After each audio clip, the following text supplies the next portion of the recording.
Hey there. Long time no see. How are the kids? Awesome, that's good to hear, or sorry about that. Today I left the house to let you know that this view of the water is absolutely gorgeous today.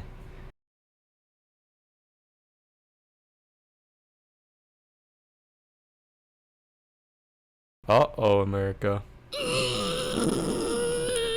So, the US is going to war with Venezuela. I mean, that's what I would believe, being as they're sending ship carriers into Latin American waters, but what do I know? Hey man, what's up? Nothing, man. You sure? Getting a little close. I won't you, man. What? Now, if you're in any way familiar with US history, this probably doesn't come as a surprise. The US love putting their fingers in Latin American pies, and have been doing this for over a century. This line of control stems back all the way to 1823 with the Monroe Doctrine. This doctrine stated that Latin America was basically the US's discretion to control. Now, that does mean that they sent out a bunch of propaganda to their US populace basically saying that Latin America was backward. It needed the US to make it better. Spoiler alert, it was only for their benefit. Cut that completely out. While this influence characterized itself as typically small, such as the landings in Peru in the 1800s, mid to late 1800s, in the late 1800s, we actually saw the first major incursion, which was during the Spanish-American War in Cuba. A U.S. ship accidentally exploded, and the U.S. blamed the Spanish, justifying a war and an invasion to protect the needs and interests of the American people. Cop out.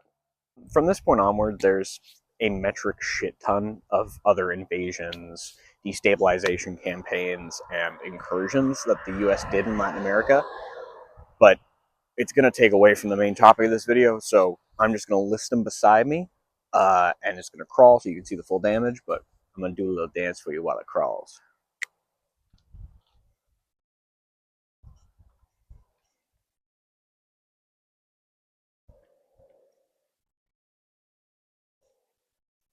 Skitty.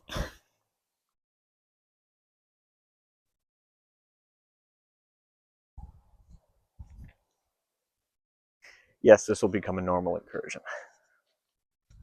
Now on to the juicy stuff, man. Venezuela is a country rich in natural resources. Not the lowest of which, in fact, it's their highest, of oil. Relations have been strained between the two countries since Hugo Chavez took office in 1999.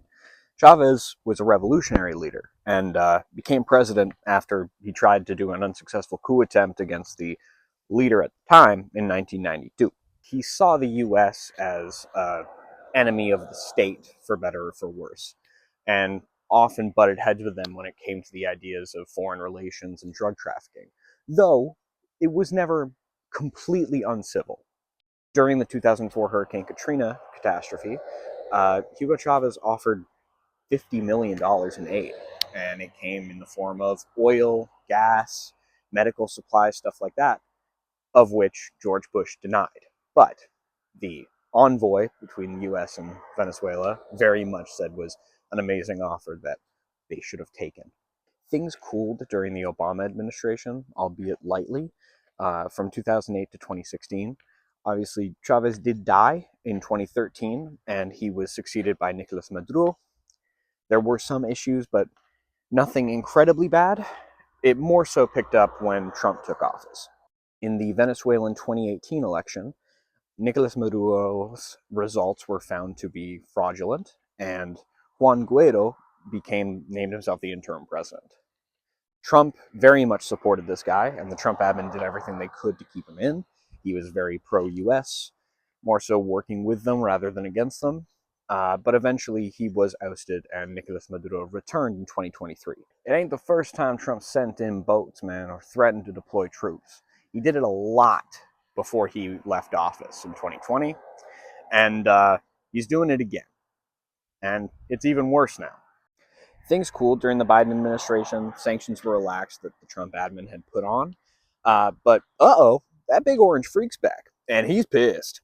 We are less than a year into the Trump presidency, and the Department of Day Drinking sorry, the Department of War, led by actual neo-Nazi Pete Hegseth, have actively antagonized the Venezuelan state.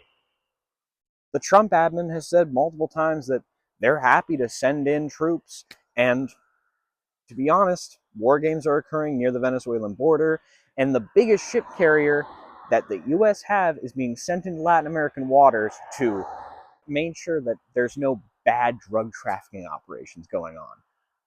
That's war, man. So where does that leave us? Well, if there's not a false flag operation in the next year to propagate and push for war, then that's a good thing.